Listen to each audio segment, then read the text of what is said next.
ભારતીય ન્યાય સંહિતા અધિનિયમ એ ગુનેગારો માટે લાલ આંખ અને ભોગ બનનાર માટે આશીર્વાદ સ્વરૂપ સાબિત થઈ રહ્યું છે. આ નવા કાયદા હેઠળ કોર્ટમાં ઝડપથી કેસ ચલાવવામાં સફળતા પ્રાપ્ત થઈ રહી છે. ગુજરાત સરકારે આ નવા કાયદા અંતર્ગત અનેક લોકોને સજા અપાવવામાં ખૂબ મોટી સફળતા પ્રાપ્ત કરી છે. ત્યારે સુરત જિલ્લાના કોસંબા વિસ્તારમાં બનેલી ઘટના, એક નાની દીકરી પર જે રેપની ઘટના બની, માત્ર 130 દિવસમાં કોર્ટની અંદર કેસ ચાલીને આજે આ 3 આરોપીને અંતિમ શ્વાસ સુધીની સજા અપાવવામાં સુરત જિલ્લા પોલીસ અને પોક્સો કોર્ટને આ બદલ હું આભાર બી માનું છું.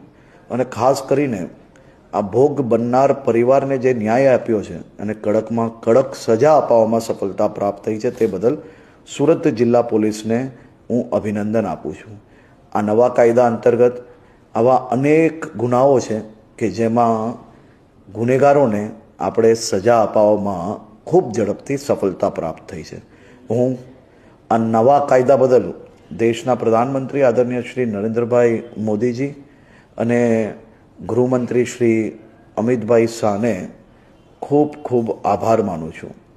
આ જ પ્રકારે આવનારા દિવસોમાં અનેક ગુનાઓમાં આ ગુનેગારોને સજા અપાવવા માટે ગુજરાત સરકાર